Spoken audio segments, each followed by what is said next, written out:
Welcome to a special edition of Medicine in Meadville. I'm Dwayne Kohler from Meadville Medical Center, and we're here at the Vernon Place today. I think you'll probably be seeing more of this as our Medicine in Meadville show comes around here occasionally.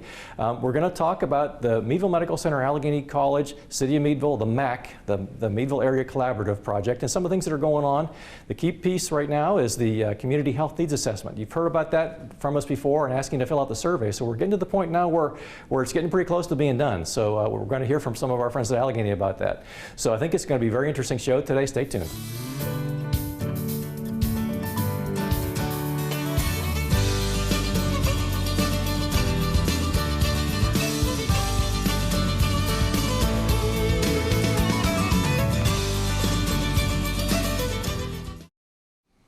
Joining us now, Dr. Becky Dawson. Welcome back. Now, we've talked an awful lot about our community health needs assessment. So now we're in the sort of home stretch of talking about it. But yes.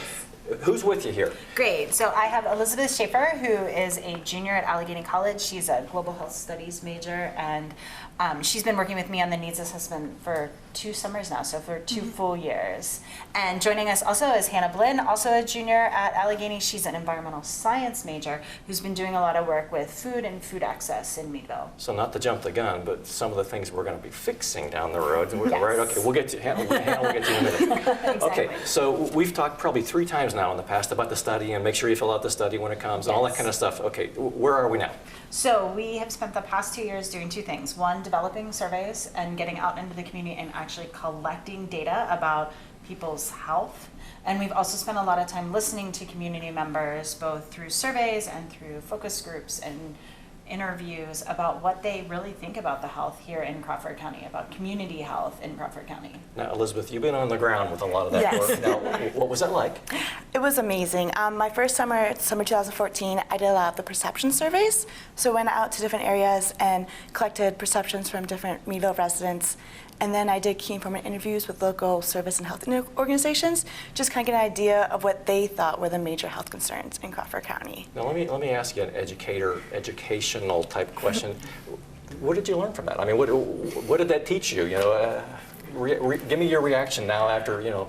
Looking back, it definitely made me grow as a person. I learned how to be more professional, how to interact with not just college professors, but like big organizations, and get to like learn how to be like just present myself in a professional way. When you're out with the people, and you were in the waiting room at the Cancer Center Yes. and at the Market House, et cetera, Yep. many places along. What's that like to?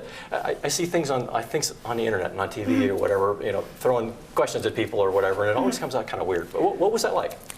It was an adjustment at first. A lot of residents did not want to participate in the survey, but after we explained them what the purpose was and hopefully how it would improve the community health, a lot of individuals were very eager to complete the survey and were willing to take the 10 minutes to complete it.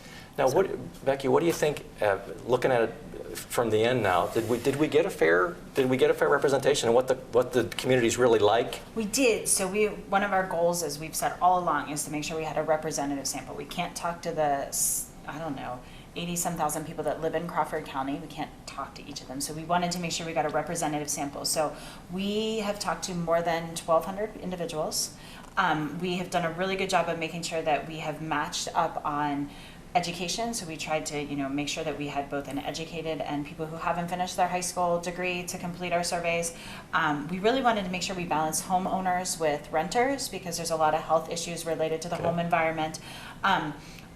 As expected, we had more women complete the survey than men, and that's just a proven fact. Women are much more likely to stop and take a survey than a man is. So we know that we did have more surveys collected from women, but we still had an awful lot of surveys from men. We had more than 400 men complete those surveys for us. So we're feeling really confident that we have a really nice representative sample, that the data that we collected actually reflects what is truly going on here in Crawford County. I'm thinking about the women-men thing. I remember my grandmother telling me many times when I was little that God gave me 2 ears and 1 mouth, so I should shut up more, you know, listen more. So maybe that's why the men. Maybe their grandmothers told them the same thing they told me. And they listen better, right? And I've never got the shut up part down very well. So, well, what did we find? Wow. Okay, so there's a lot. So the survey focused in basically 6 areas. We looked at, you know, people's medical, like health care access. We looked at nutrition, looked at barriers to health. We looked at household issues. Okay. And then we looked at things like their insurance and just some open-ended questions about, how people would like to see the community improve. Main findings. So if I had to kind of categorize like what our struggles are here in terms of health in Crawford County, chronic diseases, which shouldn't surprise anyone, right? And we're talking cancer, heart disease. Exactly, the cancer. high blood pressure, pulmonary disease, that kind of stuff. That's exactly what we're talking about, Okay, right? okay. With cancer being really high up there, right? So one of our greatest needs. Mental health disorders, which again, should not be surprising to people.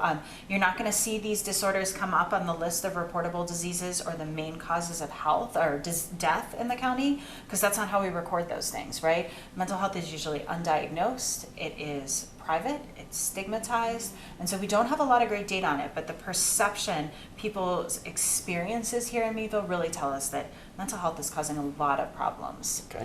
The other three, again, aren't going to be big surprises: obesity, poverty, and substance abuse. Right. So those are our top five. So chronic diseases such as cancer, mental health, obesity, substance abuse, and poverty are kind of the drivers to the health situation that we have here in Crawford County. 4 and 5, substance abuse. I saw a story in the newspaper about, I think it was 28 deaths from heroin overdoses last year. Yeah. Now the number one, more than car accidents, more than anything else that causes of accidental deaths in Crawford Yes. County. I'm thinking of that as a big city issue. That's not a big city issue. No, That's it is something here actually that we a need to- rural health issue. It's a huge rural health issue. And if you look at all the data, it is just as prevalent here as it would be in a big city where you can imagine, like the Skid Row type of environment. But we have just as big of a problem, if not a bigger problem, than some of the major cities in the United States. Not to jump too far ahead, but we probably need to know more about that. We need to know a lot more about that. So I think as we've been talking in the past few weeks with people, one with Dr. Johnson at the hospital is that there's about 5 places in the hospital that are really seeing this uptick in substance abuse problems. Okay, so everywhere from the ER to the neonatal intensive unit, we're seeing babies born addicted to heroin and meth. Okay. Obviously, the drug and alcohol people are seeing it. So a lot of the work that we're going to take on now is kind of looking at what are the changes over time, what are we actually seeing, how is the hospital actually being impacted by this epidemic of drug use, of, whether it be prescription medications, heroin, meth. We're going to take the time to look at that and really look at changes over time. Back to number 1, chronic ailments. What do we do? I mean, I'm thinking of drug abuse can be a contributor to that. Absolutely. Obesity is obviously a contributor to heart diseases For and that sure. kind of stuff, and Right. maybe poverty is too. And It probably is. So they're all, I think that's where we're all kind of connected here, is that everything is connected. So I think it's one of those things where we need to take multiple approaches to get at, we can't just say, oh, let's do a cancer prevention program and say everyone's going to prevent cancer. It has to do with their nutrition status. It has to do with, do they get regular checkups? It has to do they, have a good social network? Do they know what they should be doing to lead a healthy lifestyle? So it's not going to be like a magic bullet, but I think between the work that Hannah's doing and the work that we're doing on the needs assessment side, that we're probably going to start making improvements here in the next couple of years. so Hannah, let me ask you one. So if I live in, I'm making this up, Ethiopia or someplace, Okay. and my family suffers from poverty, obesity is not going to be a problem, right? I mean, it's a whole. Let me just throw you that generically. Okay. How can obesity be a problem if we've got poverty as a problem too? So there is a lot of links between poverty and obesity. If you look at areas that live in food deserts, so I'm saying, there's not a lot of fresh produce around and fresh vegetables and things like that. It's a lot of fast food restaurants. People who are in poverty situations are going to be eating at these restaurants and not having access to healthy foods. In terms of like Ethiopia, so I've done a lot of work in Haiti, so not to compare, but still saying there's poverty, things like that. At lunchtime, I see kids opening up their cheese puffs, and eating flavored ice at lunch. So just because there's poverty, that doesn't mean there's not obesity.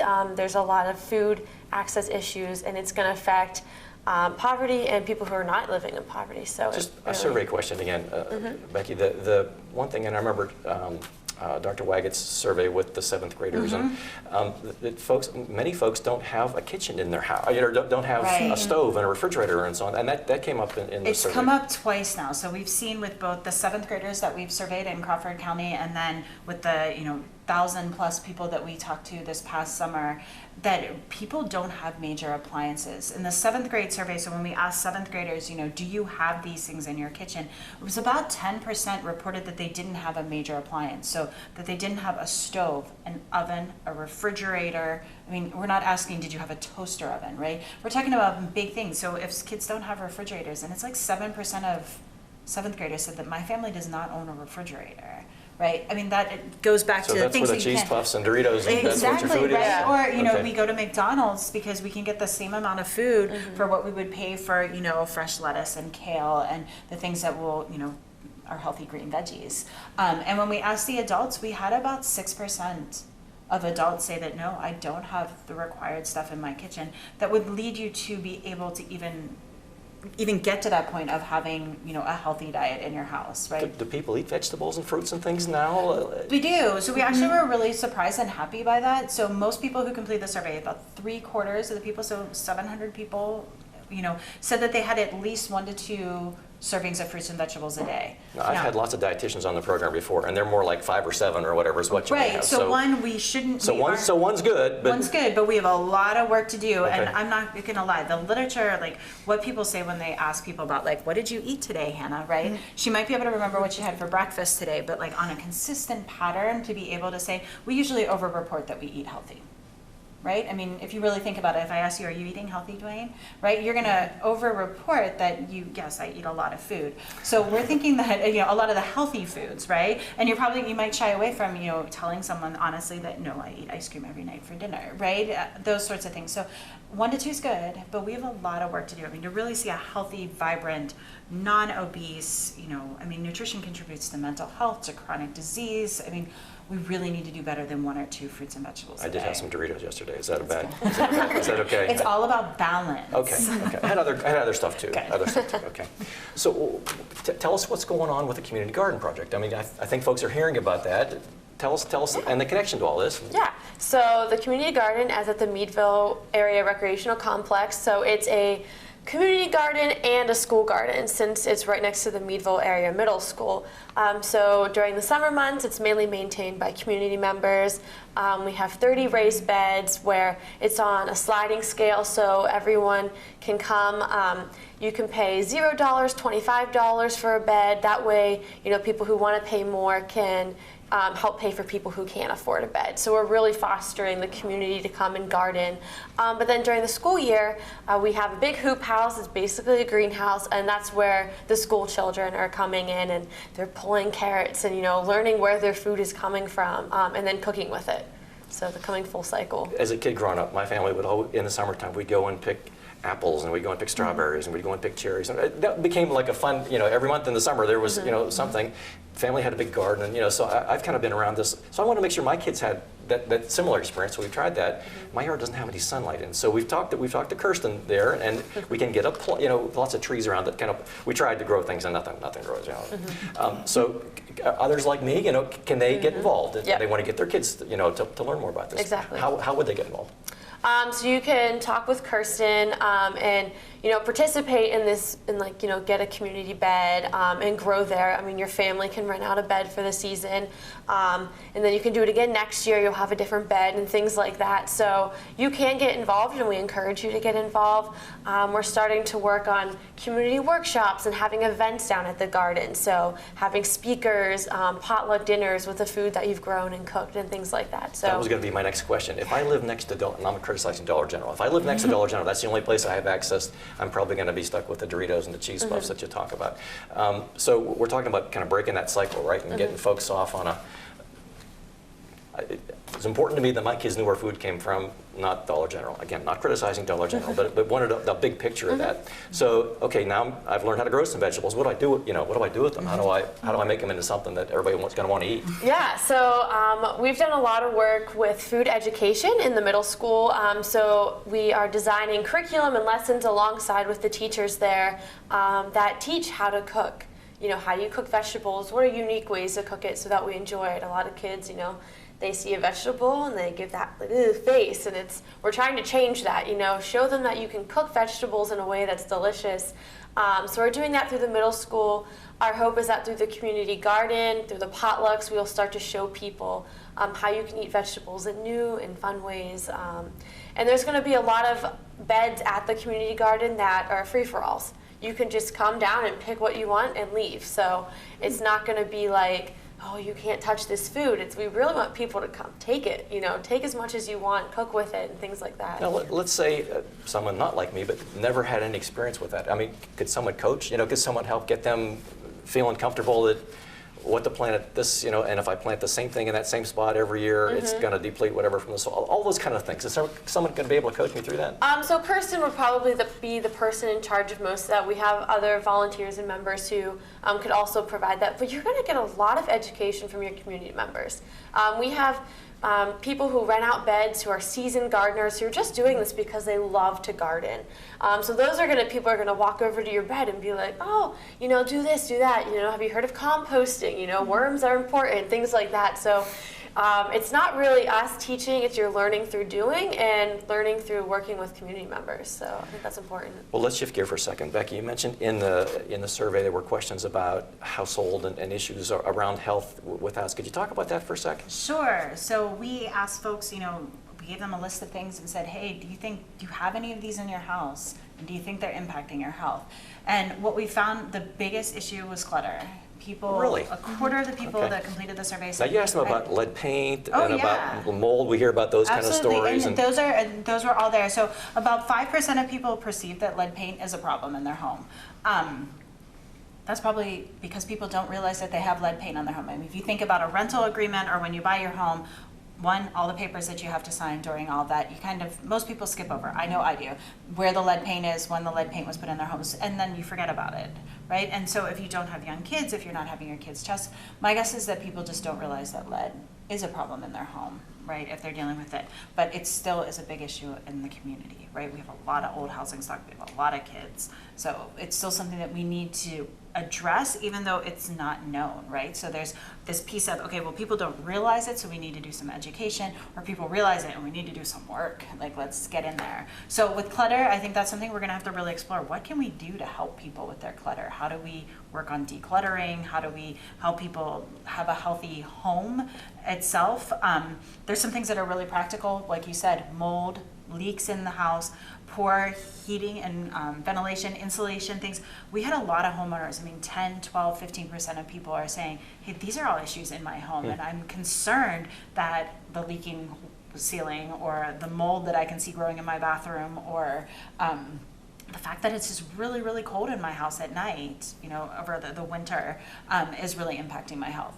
I'm thinking about the clutter, and I'm thinking about the ER. We have lots of folks who come in with orthopedic problems because they fell on the, in the house, and I'm making an assumption that those things are connected. They totally are connected, yes. And I'm also wondering if there's a mental health connection to some of that. Absolutely, right. From a hoarding, right. So it's all, again, all these things are starting to converge, right? And so we're looking for good ideas, right? So how do we get nutrition across the board to start, helping with mental health, chronic disease, but also if you're getting out of your house more, maybe you aren't hoarding, maybe your mental health increases because you have gardening friends and you're out in the sunshine more and you're enjoying, you've picked up a new hobby. There's so many benefits from some of these projects that we're doing that are going to hit all these main health issues that we're seeing as needs in the community.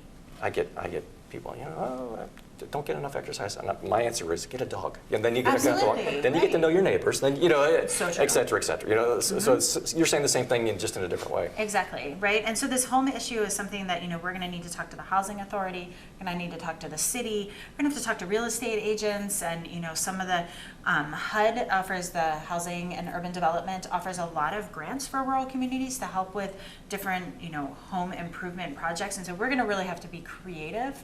But I think that there's definitely some home problems, right? Physical home structure problems that we're going to have to start addressing if we want the health to improve in the community.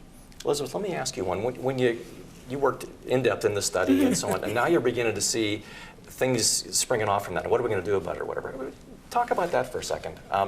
Just academic study thing is one thing. You know, helping people be healthier, have a better life. You know, that's got to be something that I think would stick with you. Right. So we needed to combine the findings from the perceptions and like the actual health data.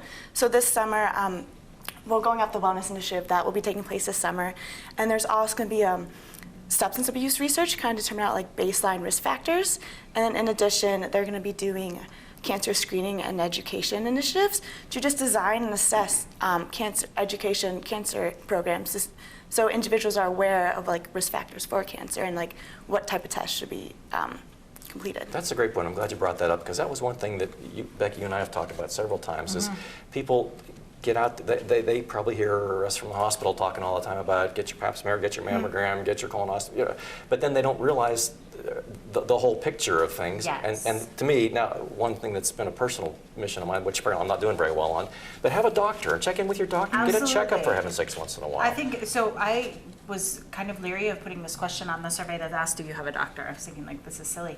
But we found that of the people that participated in the survey, 8%, so probably less than 10% of people in Crawford County have a primary care physician. And people reported that about 1 in 5, a little bit less than 1 in 5, go get an annual checkup.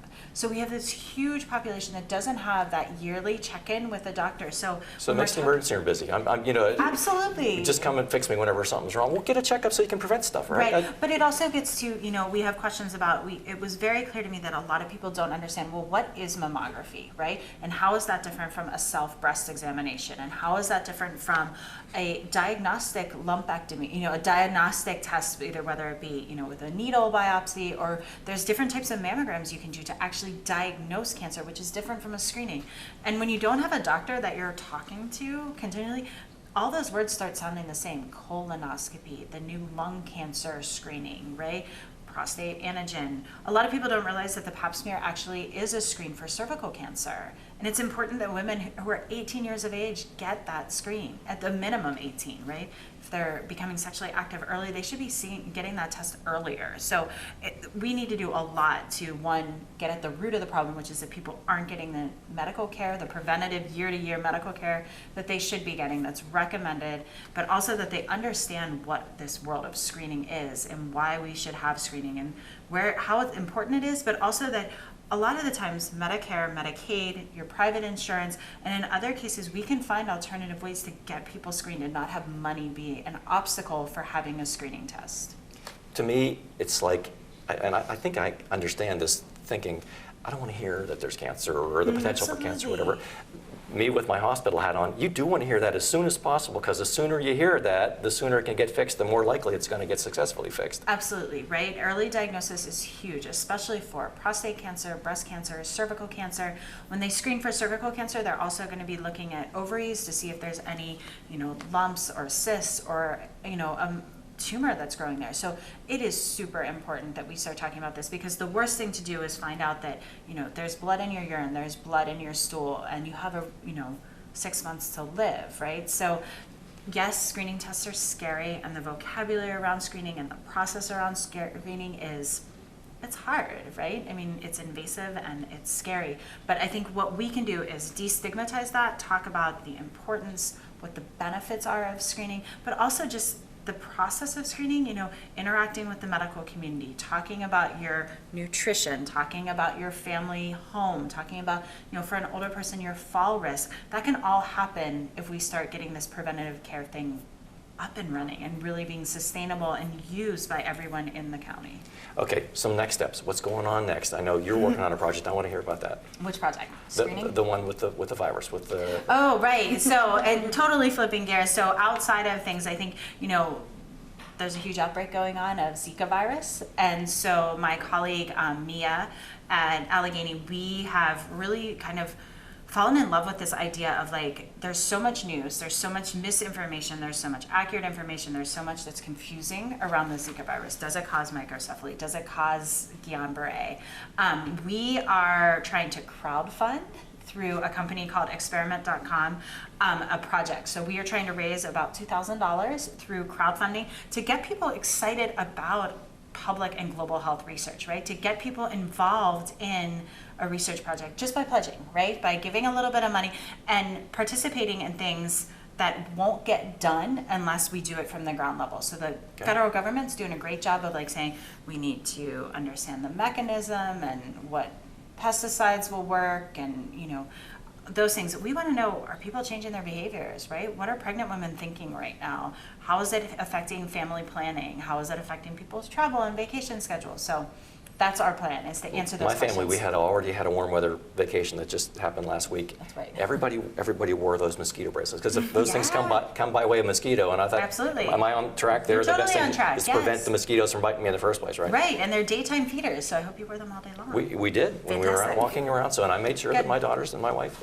we all wore That's our what I mosquito like to bracelets. hear. So, Yeah. let me ask you about prevention from another angle, because I know on the survey also you asked folks about their vaccinations and immunizations and so on. Right. Let me ask you that issue in general. So vaccinations, it's a top one. So we asked a lot of people, do you get the recommended vaccinations? We were only asking adults, and it was really low. About 20% of people said that they get their recommended vaccines. So these are vaccines for the annual influenza vaccine, but we also looked at people who should be getting, you know, varicella, so people with shingles, the shingles vaccine, the pneumonia vaccine, people really aren't getting them, right? And we asked a question, why not? Like, what's your issue? And a lot of people don't like needles. They don't understand how vaccines work.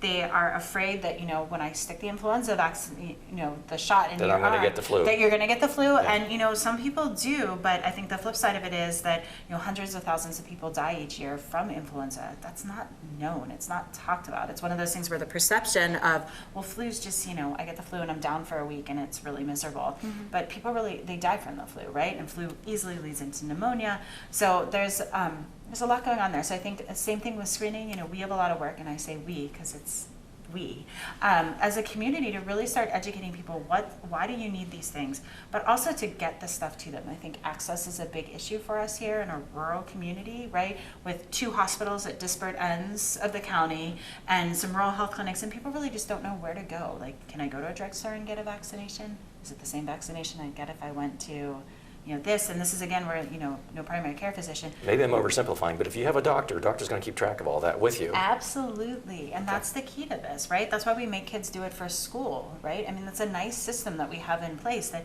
you know, every year when you go to school, you have to see a doctor and you have to build on your medical record from the year before. Unfortunately, we can't look at school data. It's protected under the FERPA, the Family Education Rights and Privacy Act. So we can't look to see how many kids in Crawford County are vaccinated. We have some state level data that gives us an idea of where we are, but we don't have, you know, the individual specifics to know, is it kids that are coming from poor families? Is it, you know, families that are making the decision that they're not going to vaccinate? Is it a religion issue? So we are a little bit in the dark there, but we can look at the adults and, you know, especially around varicella and pneumonia and influenza. Okay, so the whole. I mean, I'm hearing prevention is important. We want Absolutely. And I'm hearing from you guys that some things are happening out there that, you know, maybe I can prevent a mosquito biting me today, but obesity, that's not something I'm going to fix today. That's going to take something a while, and I don't know what a vegetable is, you know. And so, let me ask you just one last comment. The big picture of all this. What do folks need to remember from our talk today? Oh, gosh. Vegetables are good.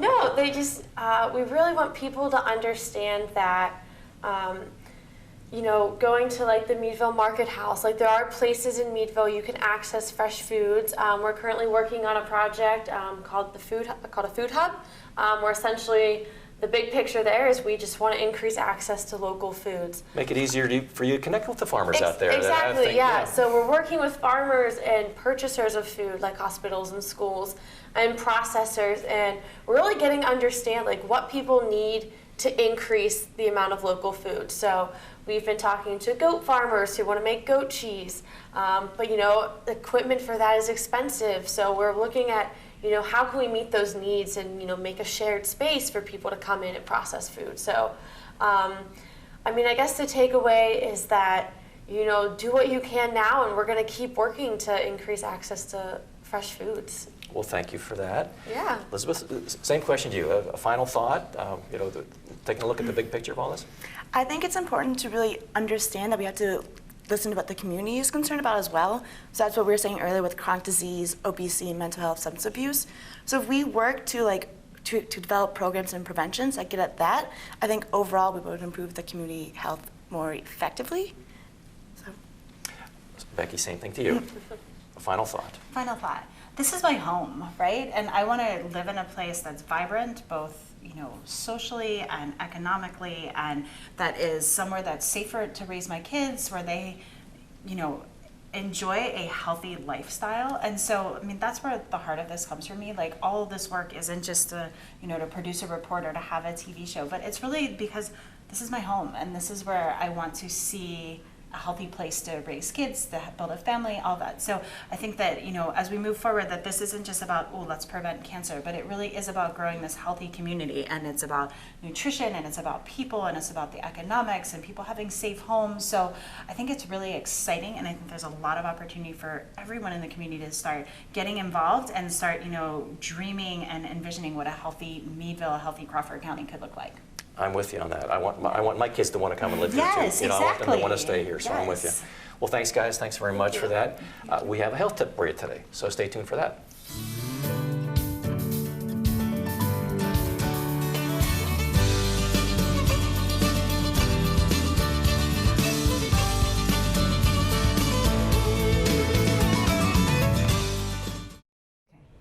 Hi, I'm Pam Macy. I'm the Executive Director of the American Red Cross of Northwestern Pennsylvania, and this is your health tip for the day. Be Red Cross ready. The mission of the American Red Cross is to alleviate human suffering in the face of disaster.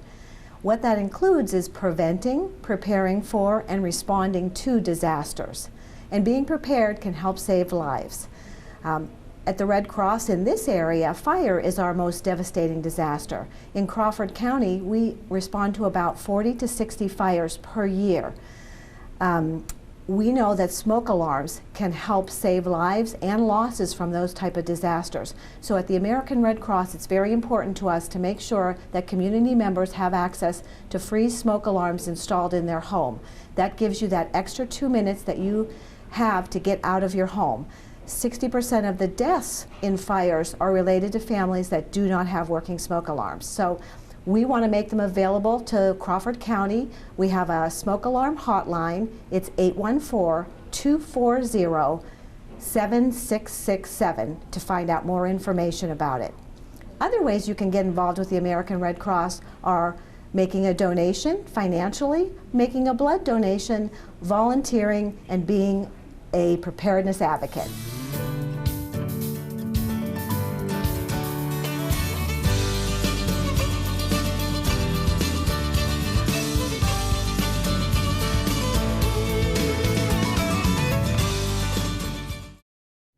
Well, thanks to our friends from the Red Cross for that health tip today, and also big thanks to Becky Dawson from Allegheny College, and their work on that community health needs assessment is great. I think a lot of good things are going to come from that, so we appreciate that. Also, Elizabeth Schafer that helped with the study, and Hannah Bliss, who's working on the wellness initiative. Those things are great, and thanks for being on the show today.